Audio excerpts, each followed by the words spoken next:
예수께서 여리고로 들어가 지나가시더라. 삭개오라 이름하는 자가 있으니 세리장이요 또한 부자라.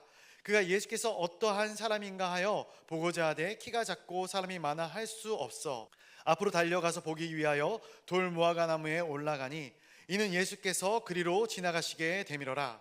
예수께서 그곳에 이르사 쳐다보시고 이르시되 삭개오야 속히 내려오라. 내가 오늘 내 집에 유하여야겠다 하시니 급히 내려와 즐거워하며 영접하거늘 무사람이 보고 수군거려 이르되 저가 죄인의 집에 유하러 들어갔도다 하더라. 삭개오가 서서 주께 여짜오되 주여 보시옵소서 내 소유의 절반을 가난한 자들에게 주겠사오며 만일 누구의 것을 속여 빼앗은 일이 있으면 내 갑절이나 갚겠나이다. 예수께서 이르시되 오늘 구원이 이 집에 이르렀으니 이 사람도 아브라함의 자손이미로다. 인자가 온 것은 잃어버린 자를 찾아 구원하려 함이니라. 아멘. 3부 예배가 되니까 1부 예배 때는 좀 긴장이 많았었는데 3부 예배 되니까 조금 좀 마음이 놓이네요. 그래서 1, 2부 때 안 했던 얘기를 좀 하도록 하겠습니다. 2007년인가 2009년도에 창작 동요대회에서 입상을 한 노래 중에 이런 노래가 있습니다. 5글자 예쁜 말. 그래서 이게 지금은 모르겠습니다만 예전에 3학년, 4학년 음악책에 들어간 걸로 아는데요. 자, 5가지 예쁜 말, 5글자 예쁜 말. 자, 뭐가 있을까요? 첫째, 사랑합니다. 그리고 두 번째, 고맙습니다. 세 번째, 다 알고 계시는 거예요. 그리고 네 번째, 아름다워요. 네 번째. 그리고 5번째, 노력할게요입니다. 자, 옆에 계신 분하고 인사하시죠. 우리 남성분들은 우리 옆에 계신 여성분한테 아름다워요. 이렇게. 자, 예, 폭염을 뚫고 여러분 잘 오셨습니다.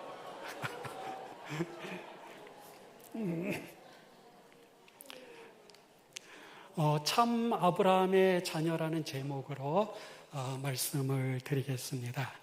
1절에 보면 예수님께서 여리고로 들어가셨습니다. 이스라엘 백성이 약속의 땅 가나안에 들어갈 때 제일 먼저 정복한 성읍이 바로 여리고성이었죠. 여리고입니다. 이 여리고는 세상에 발견된 가장 오래된 성읍이라고 알려지고 있습니다. 그리고 지리적으로 이 여리고가 해수면보다 255m, 그러니까 240면에서 260m까지 낮은 지역입니다. 여러분, 네덜란드 하면 생각나는 게 있죠. 풍차의 나라. 그 네덜란드가 해수면보다 몇 미터가 더 낮냐면 6.7m입니다. 6.7m. 그런데도 네덜란드가 늘 물 때문에 어려움을 당하지 않습니까? 근데 여리고는 255m나 됩니다. 예, 엄청나죠. 지도에 보시는 것처럼 여리고는 예루살렘 북동쪽 35km 정도 위치한 도시로 아주 교통의 요충지였습니다. 그래서 요단의 서쪽이나 동쪽이나 서쪽, 북쪽이나 남쪽 가려면 이 여리고를 거쳐 가야만 했습니다. 그리고 예루살렘에 올라가려면 여리고를 통해서만 예루살렘으로 갈 수 있는 정말 지리적으로 교통의 요충지고 중요한 도시였습니다. 여리고에는 1년 내내 마르지 않는 풍성한 물샘이 있었고 종려나무 성읍이라고 불릴 정도로 참 풍요롭고 아름다운 도시였습니다.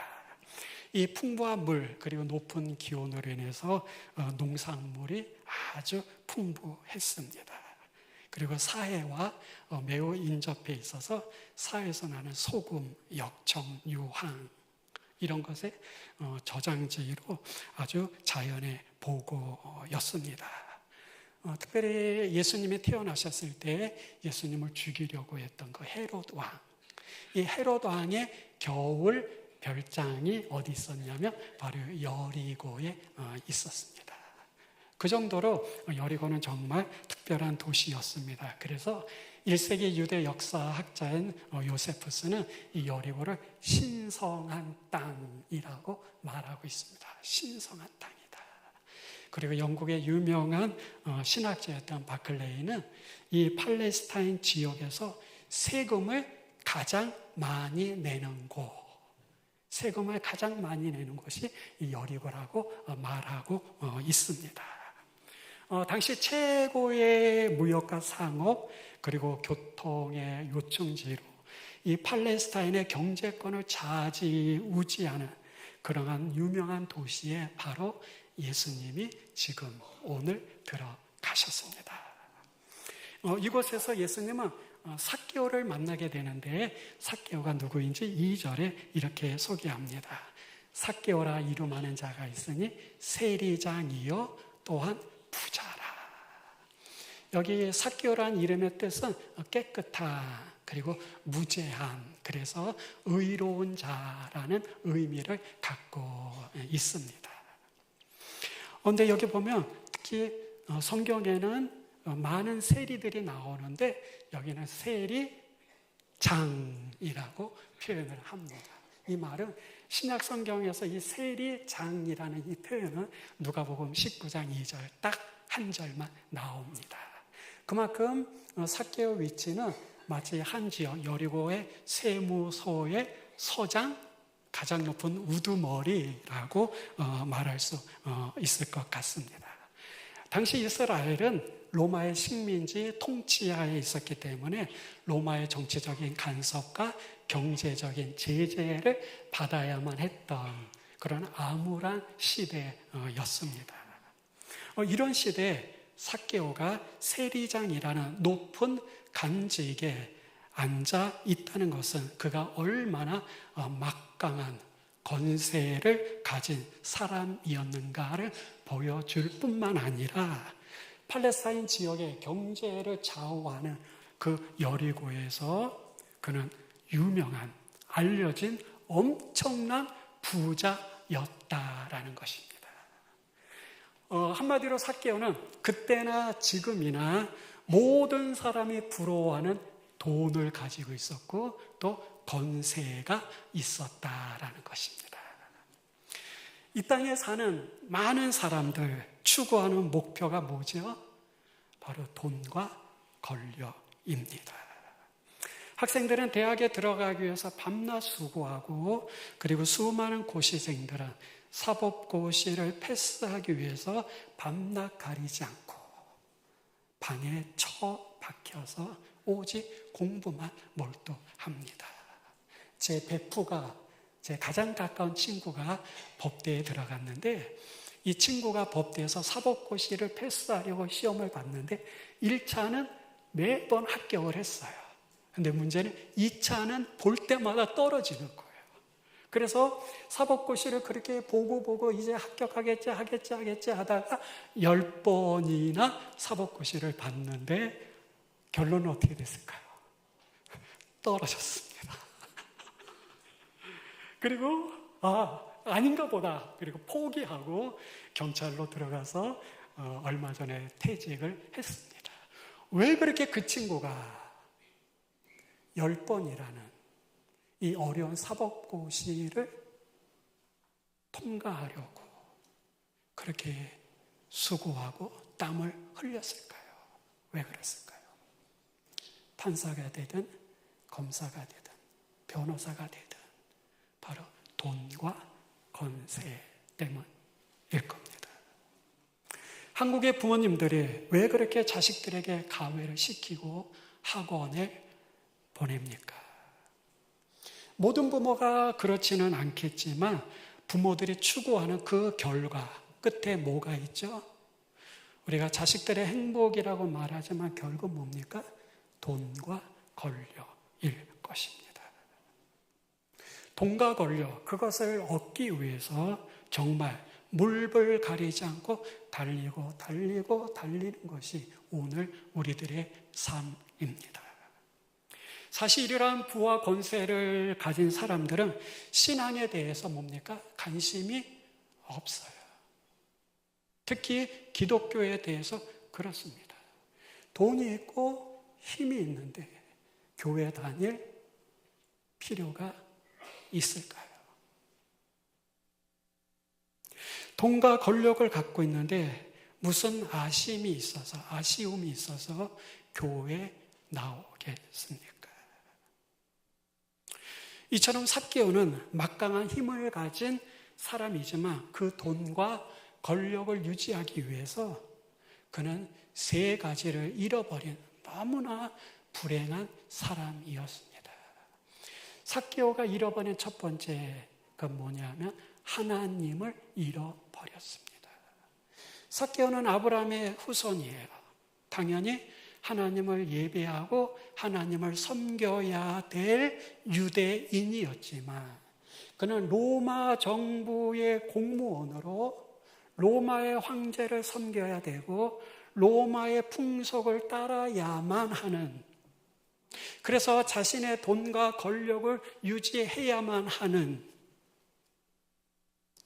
그런 사람이었기 때문에 하나님을 마땅히 예배하고 율법을 가르쳐야 할, 율법을 지켜야 할 그이지만 하나님을 잃어버린 타락한 유대인이었다라는 거죠. 두 번째, 삭개오는 가족을 잃어버렸습니다.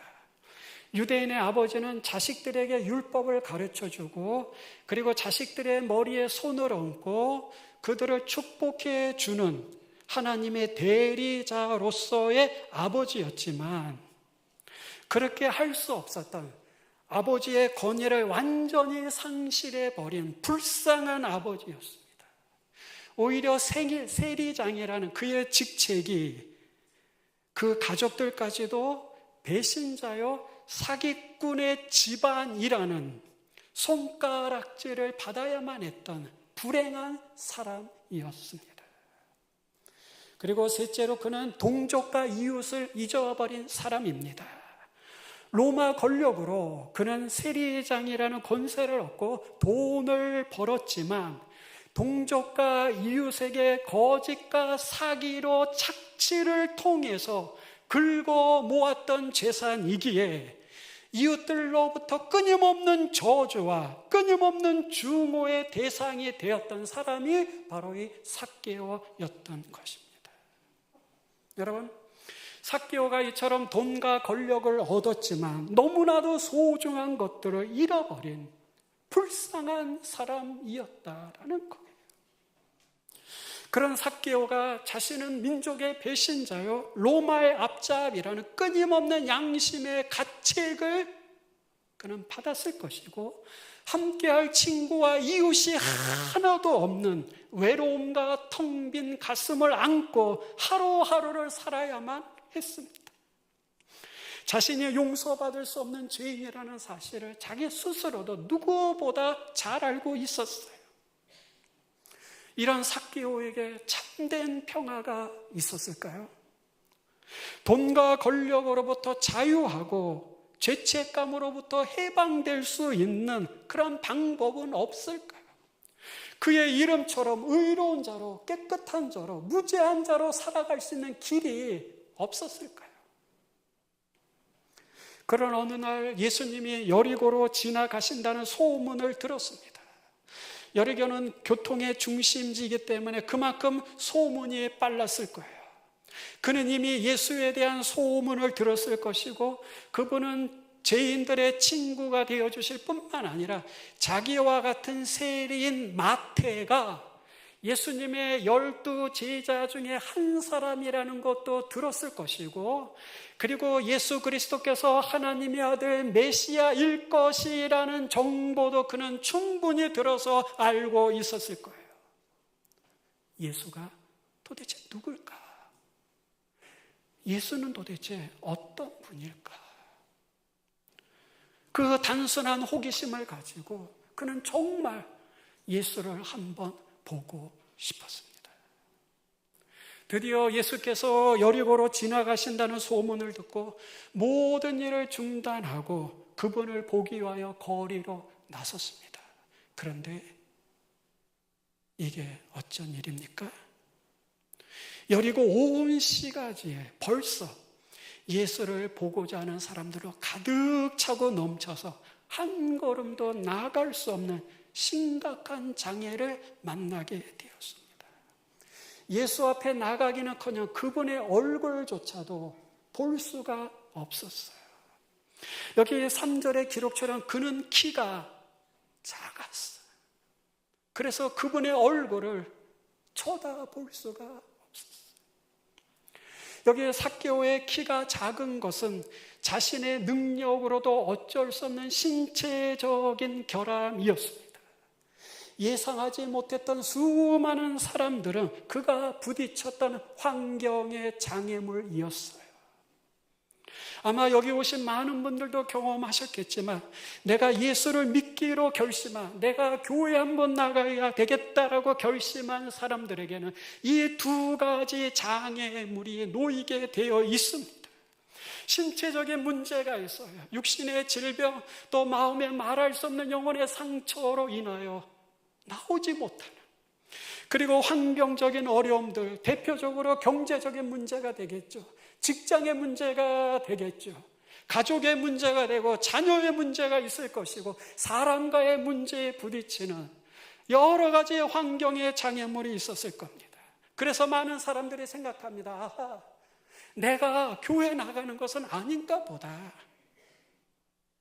내가 교회 나가서 신앙생활 한번 하려고 하는데 왜 좋은 일보다 이렇게 힘들고 이렇게 어렵고 이렇게 괴로운 일들이 많을까?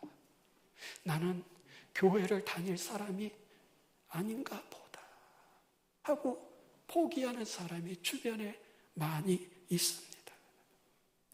우리도 마찬가지입니다. 내가 마음 먹고 신앙생활 한번 잘해보려고 결심을 하면 전혀 예상하지 못한 장애물들이 우리 앞에 꼭 놓이게 되어 있습니다. 근데 여러분, 이런 생각을 해보셨습니까? 내가 신앙생활을 할 때 장애물뿐만 아니라 내가 무슨 사업을 하든, 내가 장사를 하든 직장생활을 하든 심지어 학교생활을 하든 아니면 내가 새롭게 뭔가를 시작하려고 하면 반드시 넘어가야 할 장애물이 있고 넘어가야 할 고비가 있고 해결하고 풀어야 할 숙제들이, 갈등들이 여러분 있지 않습니까? 저는 2021년도 4월에 한국에 왔습니다. 30년 정도 목사로만 지냈습니다. 22년 1월에 아이하고 며느리가 어학원을 시작하면서 함께 도와주고 일을 했습니다. 그런데 사정이 생겨서 작년 5월 말에 학원을 다른 사람에게 인계하고 그리고 제 아들과 며느리는 유럽으로 갔습니다. 저와 집사람만 남았어요. 근데 생활해야 되잖아요. 돈을 벌어야 되잖아요. 그래서 제가 한국에 와서 가장 먼저 배웠던 것 중에 하나가 뭐냐 하면 그 건설 노동자들, 한번 흔히 말하는 노가다 공사판에 가보고 싶었어요. 그래서 가서 안전교육을 다 받았어요. 그리고 요양보호사 선생이 되는 요양보호 자격증을 받았어요. 그래서 제가 6월부터 요양보호사에서 요양보호사 선생으로 일을 하는데 치매에 걸리신 어른들이 있잖아요. 집에 방문하면 화장실과 방에 온갖 황급빛 색깔로 칠을 해놓고 심지어 화장실 맨 옥 끝에층에 사는데, 맨 높은 곳에 사는데 화장실에다가 그 변과 치매니까 혼자 사시는 어르신 남자 74세, 거기다 음식물 남은 걸 다 버려가지고 화장실 변기통이 뚫리지 않는 거예요. 저는 그 일을 안 해도 됩니다. 그런데 제 속으로 들리는 거예요. 장명아, 너 봤지? 내가 해야지. 그래서 그 변기통, 그 벽에 있는 그 똥을 락스로 풀어가지고 얼마나 청소를 하고, 그 화장실 변기통에 있는 그 똥과 그 온갖 일회용 비닐 장갑을 끼고 화장실에서 변기통에서 꺼내서 종이에 담아서 비닐에 담아서 그걸 버렸습니다. 그 일하면서 그랬어요. 하나님 보셨죠? 이건 내가 했어요. 그리고 작년 11월 말부터 영어 학원에서 지금 차량 기사로 운전을 하고 있습니다. 그런데 목회자로만 살아왔던 제 인생에 전혀 경험해보지 못한 이 일들을 하면서 배운 게 있어요. 뭡니까? 세상엔 쉬운 일이 없구나. 돈을 번다는 게 결코 만만한 게 아니구나. 그렇다고 제가 200만 원, 300만 원을 벌겠습니까? 여러분, 무슨 일을 하든 쉬운 것이 하나도 없어. 하나도 없어. 스웨덴의 작가 린데 블란드가 이런 말을 합니다. 만나는 사람마다 당신이 모르는 전투를 하고 있습니다. 그러므로 친절하십시오. 어느 때라도 친절하십시오. 여러분이 한 주간의 삶을 지나서 주일 첫날을 맞이해서 왔지만 여러분 세상에서 전쟁을 치르고 투쟁을 하고 전투를 하고 여기에 오시지 않았습니까? 그러므로 사랑하는 여러분, 우리는 여기 말한 대로 서로를 향해서 친절해야 됩니다. 서로를 위로하고 격려하고 지지하고 응원을 해야 합니다. 그래야 우리가 이 세상의 전쟁 속에서 그나마 좀 힘을 얻고 위로받고 또 저 세상을 향해서 하나님 나에게 주신 사명이 있기에 나갈 수 있는 것이 아니겠습니까? 그러므로 사랑하는 여러분, 삭개오의 이 문제를 이상하게 생각하면 안 됩니다. 이러한 장애 때문에 현실을 도피하거나 낙담하거나 포기하시면 안 됩니다. 여기서 우리는 삭개오를 통해 정말 중요한 교훈 하나를, 이미 여러분들이 알고 있는 그 하나를 배워야 합니다. 대부분의 사람 같으면 삭개오 정도의 위치라면 이런 상황에서 그냥 포기하고 집으로 돌아갔을 겁니다. 그러나 삭개오는 이 장애물 앞에 포기하지 않고 오히려 적극적으로 한 걸음 앞서서 나아갑니다. 내가 어떻게 하든 이 예수를 만나봐야겠다.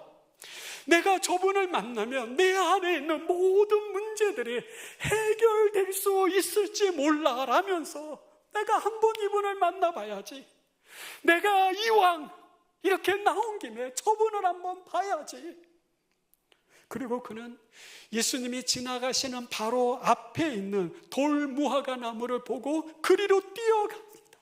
그리고 그 나무를 향해서 기어서 올라갑니다. 우리나라나 유대와 같이 전통 문화를 중시하는 나라에서 명예와 품위를 지키는 것은 목숨만큼이나 중요합니다. 그런데 온 동네가 다 아는 이 삭개오가 지금 어린아이나 하는 그런 행동을 하고 있는 거예요. 그가 나무에 올라간 것은 웃음과 조롱거리의 대상이고 그리고 상식을 벗어난 행동이었어요.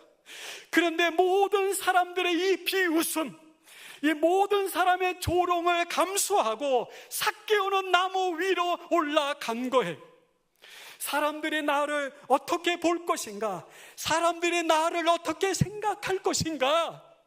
여기에 마음 쓰지 않았어.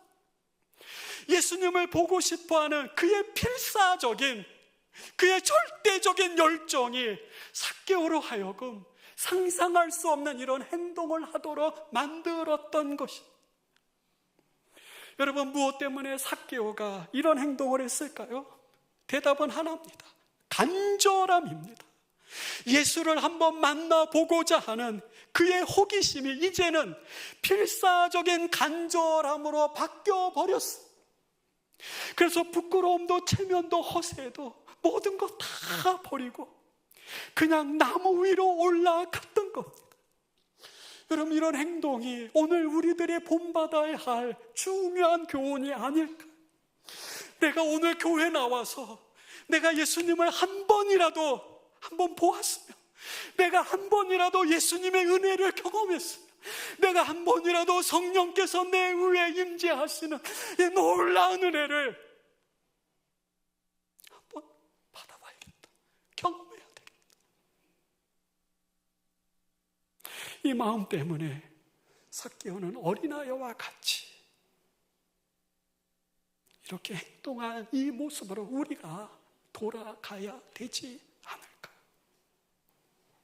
그런데 오늘 현대인들은 예수를 믿고 교회 나오는 데 있어 무엇이 그렇게도 절차가 복잡하고 그렇게 까다롭고 그렇게 이유가 많은지 모르겠어. 도대체 내가 얼마나 잘난 인생이기에, 내가 잘났으면 얼마나 잘났기에 그렇게도 교만하고 그렇게도 까다롭고 그렇게 변명과 조건이 왜 이렇게도 많아야 됩니까? 누가복음 18장 17절에 누구든지 하나님의 나라를 어린아이와 같이 받아들이지 않는 자는 결단코 천국에 들어가지 못하리라. 여러분, 우리 앞엔 오직 예수 그리스도만 있어야 합니다. 그렇지 않고서는 삭개오와 같은 이러한 순수한 마음과 행동을 할 수가 없는 거예요. 여기 5절에 보니 예수님께서 삭개오가 있는 나무 아래까지 오셨고, 그리고 주님은 걸음을 멈추시고 나무 위를 쳐다보시면서 삭개오야 내려와, 오늘 내가 너의 집에 머물어야 되겠다. 삭개오는 이 말씀을 들으면서 분명 자신의 길을 의심했을 거예요. 왜? 삭개오는 이전에 예수님을 만나본 적이 한 번도 없었어요. 예수님도 그 전에 삭개오를 만나본 적이 없어요. 오늘 두 사람의 만남은 처음입니다. 그런데 예수님께서 정확하게 삭개오가 나무 위에 올라가 앉아 있는 것을 아시고, 그리고 정확하게 삭개오의 이름을 불러 주셨습니다. 삭개오야 내려와, 내가 다 알아, 내려와. 여러분은 여러분의 이름을 불러보거나 들어보신 적이 언제입니까? 아내로부터, 남편으로부터, 아니면 자식으로부터. 대부분 뭐라고 부릅니까? 하율이 아빠, 하랑이 엄마, 누구누구 김 집사님, 이 집사님. 우린 그렇게 호칭을 부르지 이름을 들어본 적이 너무 오래됐어요. 저도 수십 년 동안 제 이름을 들어본 적이 없는데 오늘 3번 들었습니다.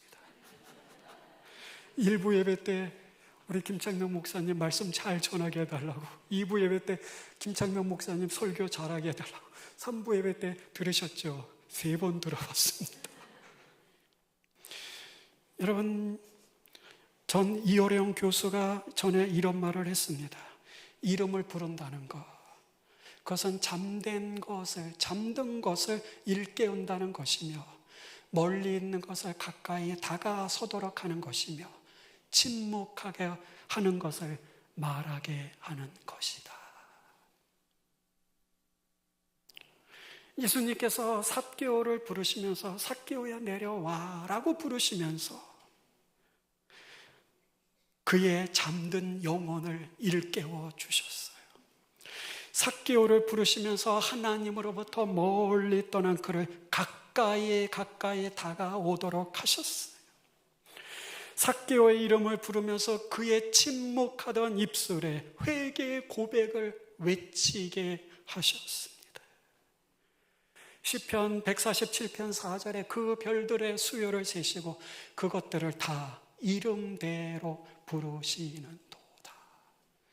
하나님이 저 하늘에 천상에 수없이 많은 별들의 이름을 다 하시고 부르신다면, 여러분, 나를 위하여, 우리를 위하여 돌아가신 하나님의 아들 예수 그리스도께서 나의 행위를 모르시고 나의 이름을 모르실까요? 이 말씀을 보면서 이런 생각을 했습니다. 삭개오가 예수님을 찾은 건가? 아니면 예수님이 삭개오를 찾으신 건가? 여러분, 예수님께서 삭개오를 만나 주신 것이 삭개오가 나무 위에 올라가 있었기 때문일까요? 만약 삭개오가 나무 위에서 내려와 무리들 속에 섞여 있었다면 어땠을까요? 예수님이 알아보셨을까요? 저는 분명히 믿습니다. 삭개오가 어느 곳에 있든지 간에 예수님은 정확하게 삭개오를 찾아오셨고 그의 이름을 불러주셨고 그를 만나 주셨을 것입니다. 왜냐하면 우리 예수님은 삭개오가 돌나무 위에 올라간 삭개오를 만나 주신 것이 아니라 마음을 열고 간절히 예수님을 만나기를 사모하는 그 심령 위에 찾아오시기 때문인 줄로 믿습니다. 시편 107편 9절에 그가 사모하는 영혼에게 만족을 주시며 줄인 영혼에게 좋은 것으로 채워주십니다. 사모하셔야 됩니다. 사모하셔야 됩니다. 오늘을 살아가는 우리들에게도 이 법칙에는 변함이 없습니다. 오늘 여러분들이 교회에 나온 것은 너무너무 잘하고 소중하지만 나온 이 한 가지 사실만으로 하나님이 우리를 만나 주시는 것이 아닙니다. 삭개오처럼 간절히 사모하는 마음, 열린 마음을 갖고 예수님을 만나기를 사모하시면서 기다리셔야 합니다. 예수님은 수많은 무리 가운데서도 나라는 인생을 정확히 아시고 찾아오시는 분이신 줄로 믿습니다. 오늘 주일도 우리가 사는 이 땅 대한민국에 헤아릴 수 없는 수많은 사람들이 교회를 향하여 나아가고 예배를 드리지만 주님을 만나 은혜를 경험하는 사람은 그렇게 많지 않은 것 같습니다. 왜?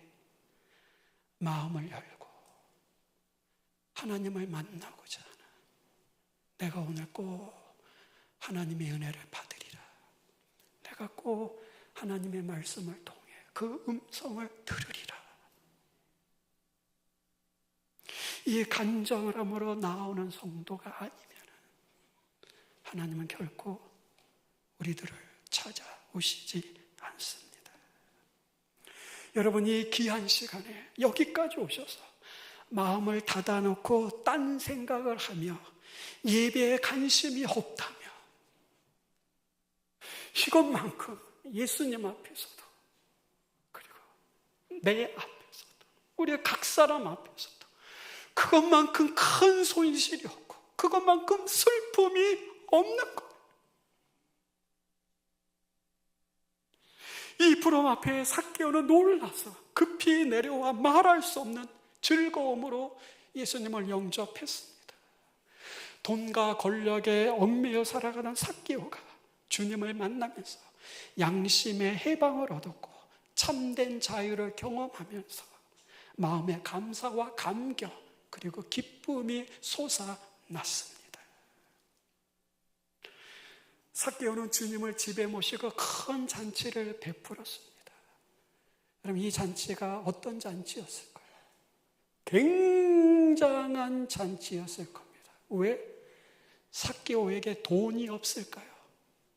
삭개오에게 감사와 기쁨이 없었을까요? 이 잔치는 어마어마한 잔치였을 거예요. 그런데 8절에 보면 삭개오가 주님 앞에 놀라운 신앙의 고백을 합니다. 여러분 다 같이 한번 읽어보실까요? 시작.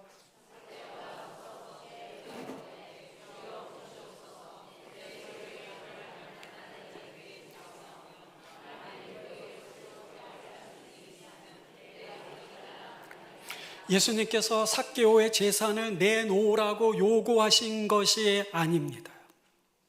삭개오는 스스로 주님 앞에 자신이 그동안 지은 죄를 이렇게 고백하며 보상하겠다라고 회개의 자리로 나아가고 있습니다. 세리장이라는 권세의 위치에 오르기까지 하나님과 사람들에게 범한 모든 악한 행위들을 지금 주님 앞에서 회개하고 있는 것입니다. 일생 동안 돈을 벌다가 돈으로 인해 범죄했던 과거의 모든 죄에 대하여 지금 돈으로 회개하고 있는 것입니다. 단순히 삭개오는 말로만 회개하는 것이 아니었어요. 내 소유의 절반을 가난한 자들에게 주겠사오며 누구의 것을 토색한 일이 있으면 4배나 더하여 갚겠습니다. 사랑하는 여러분, 오늘 우리가 정말 중요하게 생각해야 할 내용이 바로 이것이라고 생각합니다. 우리는 내가 지은 죄를 여러분 어떻게 하나님 앞에 회개하십니까? 오늘 삭개오는 돈으로 지은 모든 죄에 대하여 돈으로 회개하고 있다는 이 사실이 중요합니다. 이 사실을 놓쳐서는 안 됩니다. 삭개오는 예수님을 모시고 그냥 먹고 마시면서 즐거워하고 끝난 것이 아니라 돈으로 저지른 자신의 죄에 대하여 입으로 회개하는 것이 아니었습니다. 예수님 잘못했어요. 그동안 내가 나쁜 짓 많이 했는데 앞으로는 그렇게 살지 않을게요 라고 몇 마디의 말로 회개하며 그친 것이 아니었습니다. 삭개오는 지금 그의 삶 전체를 회개하고 있는 겁니다.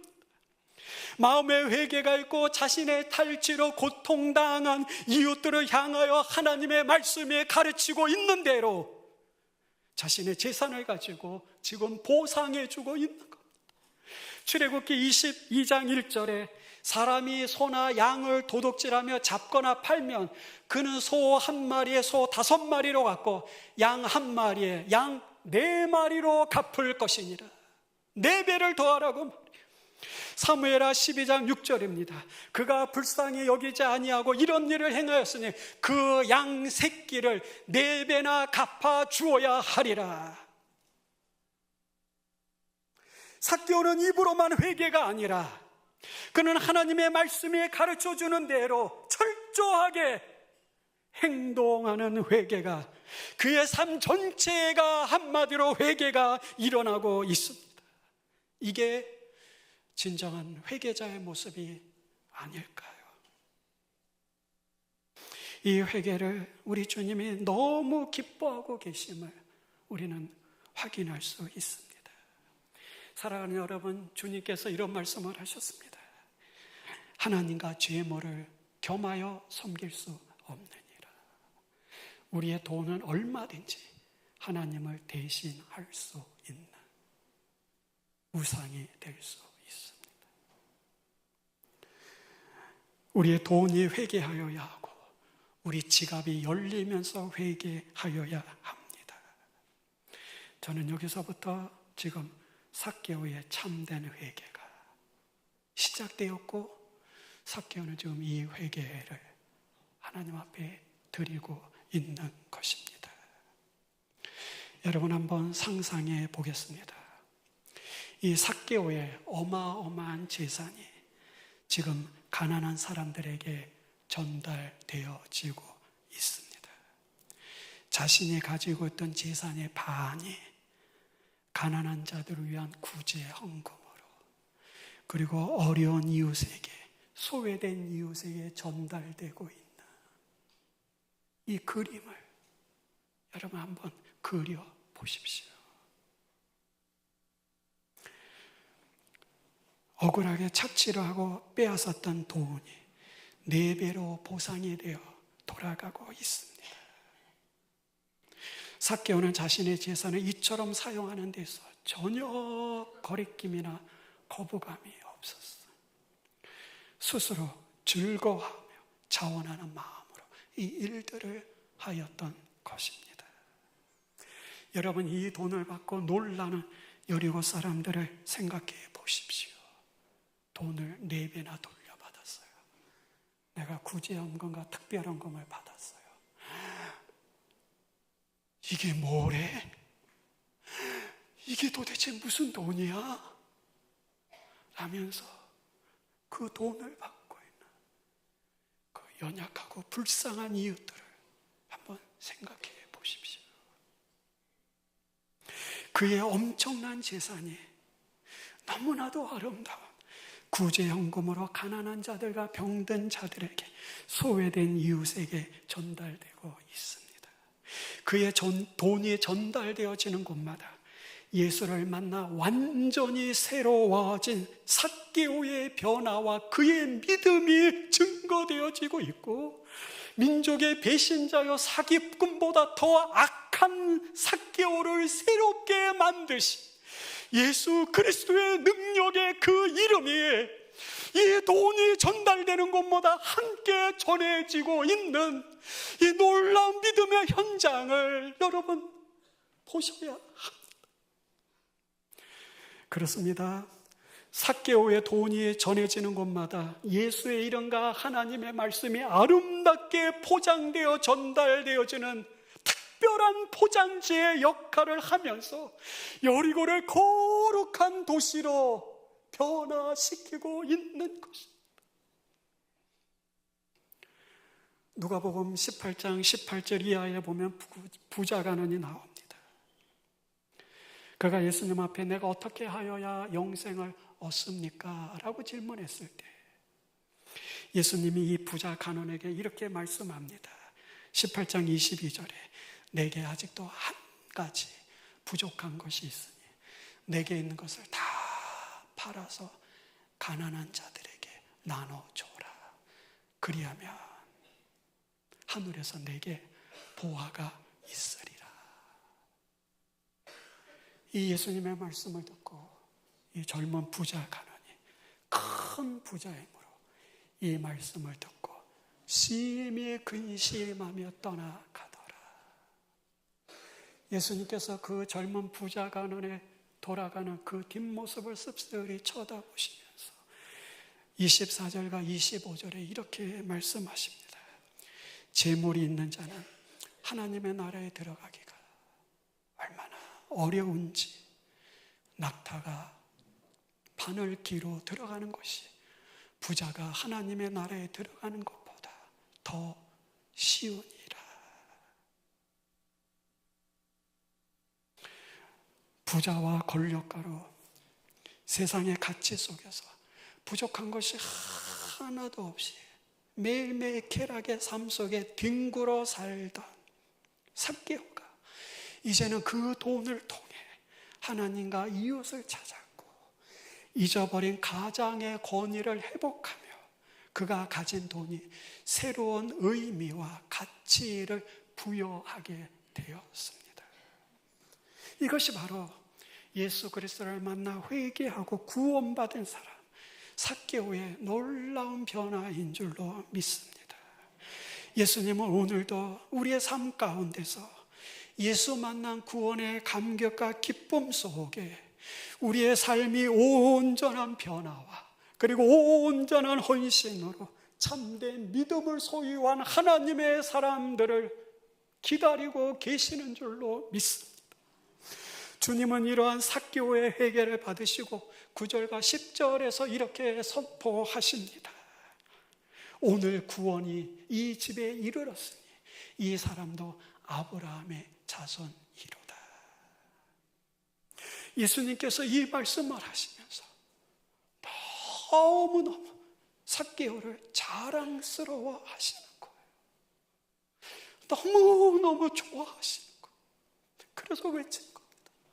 오늘 구원이 이 집에 이르렀으니 이 사람도, 오늘 설교의 제목입니다. 참 아브라함의 자손이로다 라고 주님의 마음이 들떠가지고 이 선언을 하고 있습니다. 삭개오는 육적인 아브라함의 자손일 뿐만 아니라 자기의 모든 것을 겸손하게 내려놓음으로 영적인 아브라함의 자손됨을 예수님께서 친히 선포해 주신 거예요. 여기 10절의 말씀에서 이렇게 말합니다. 인자에 온 것은 잃어버린 자를 찾아 구원하려 함이니라. 여러분, 우리는 지금까지 삭개오 이야기를 통해 그의 변화와 회개, 그리고 그에게 임한 놀라운 하나님의 축복, 그 변화된 삶을 살펴보았습니다. 그러나 여러분, 더욱 중요한 것은 이 말씀은 단순히 삭개오 개인의 이야기를 통해서 오늘 우리에게 말씀하시지만 이 사건을 통해 우리 예수님이 이 땅에 오신 목적이 무엇인지를 분명하게 가르쳐주고 계시다라는 것. 예수님이 왜 이 땅에 오셨습니까? 잃어버린 자를 찾아서 구원시키려 이 땅에 오셨다라는 거예요. 이 19장 10절의 말씀은 19장 전체의 주제의 구절이 될 뿐만 아니라 누가복음 24장 전체에서 가장 핵심이 되고 열쇠가 되는 말씀이 바로 이 10절의 말씀입니다. 예수님이 나는 의를 부르러 온 것이 아니라 누구를 부르러 왔다? 죄인을 부르러 왔노라. 이것이 이 땅에 오신 예수님의 목적, 예수님이 가지신 사명이었습니다. 잃어버린 자를 찾아 구원하러. 의인을 부르러 온 것이 아니라 죄인을 부르러. 여러분, 오늘 예수님의 이 사명이 오늘 우리 모두의 사명이 되기를 주님의 이름으로 부탁을 드립니다.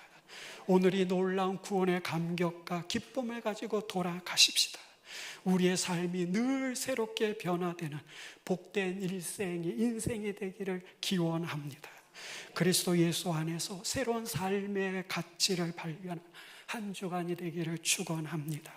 마지막으로 저는 2차 세계대전 당시 영국의 수상이었던 처칠이 옥스퍼드 대학의 졸업식에서 외쳤던 유명한 축사의 내용을 다시 한번 상기시키고자 합니다.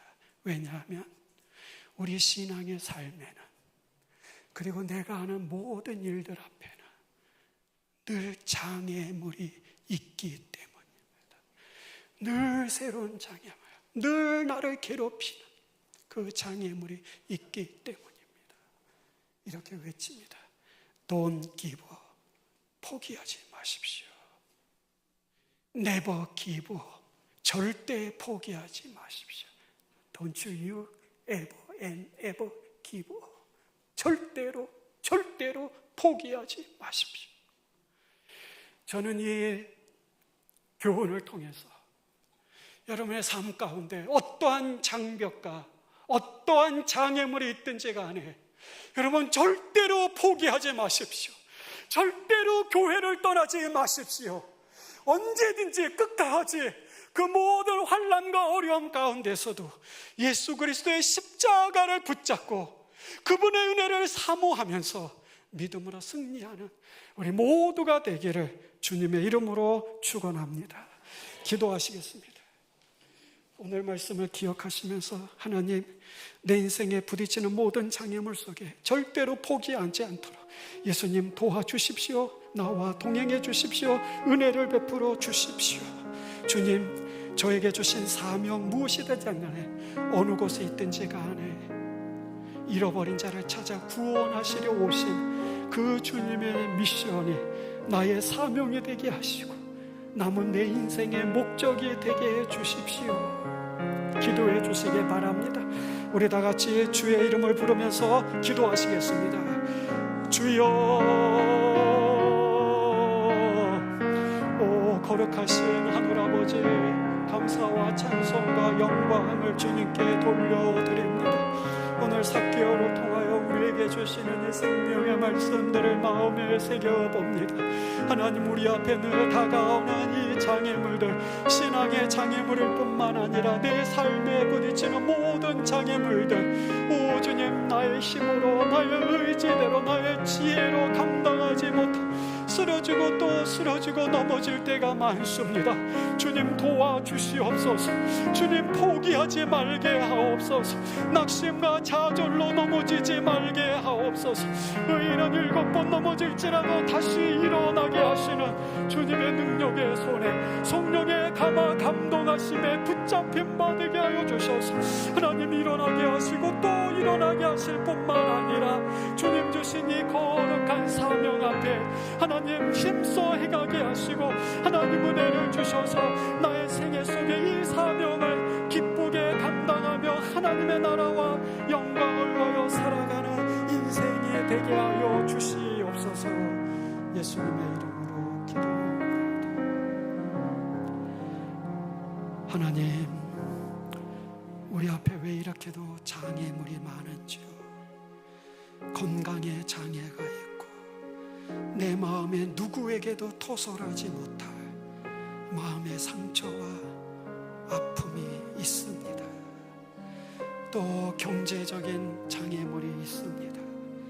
하나님, 살기 어렵습니다. 주님, 도와주시옵소서. 일용할 양식을 주시옵소서. 뿐만 아니라 우리의 삶이 풍성하게 하셔서 하나님 백성으로 빌리지 않고 꾸지 아니하게 하시고 우리 주변에 너무나도 많은 이 어려운 사람들 하나님, 삭개오처럼 마음껏 도와줄 수 있도록, 마음껏 헌신할 수 있도록 하나님, 우리의 가정과 우리의 직장과 우리의 일터와 우리의 자녀들과 우리의 후손들을 축복하여 주시옵소서. 이 은혜가 넘치게 하시옵소서. 우리 남은 생에 그리스도의 증인으로 살아가게 하시며 우리 동강교회와 우리 교회에 속한 사랑하는 모든 성도들이 죄인을 부르러 이 땅에 오신 주님처럼 우리도 세상을 향하여 잃어버린 자를 구원하는데 앞장서 나아가는 우리의 걸음걸음이 되게 하여 주시옵소서. 감사드리며 예수님의 이름으로 기도하옵나이다. 이제는 우리 주 예수 그리스도의 은혜와 하늘아버지의 그 형언할 수 없는 사랑하심과 성령의 감화감동 교통인도하심이 낙심과 좌절 속에 포기하지 않게 하시고 또 일어나 달려가게 하시는 성령 하나님의 그 말할 수 없는 은혜가 오늘 여기 나와 예배드리며 하나님의 은혜를 사모하며 돌아가는 우리 사랑하는 모든 동강의 식구들 위에 이제로부터 영원토록 함께 하실지어다. 아멘.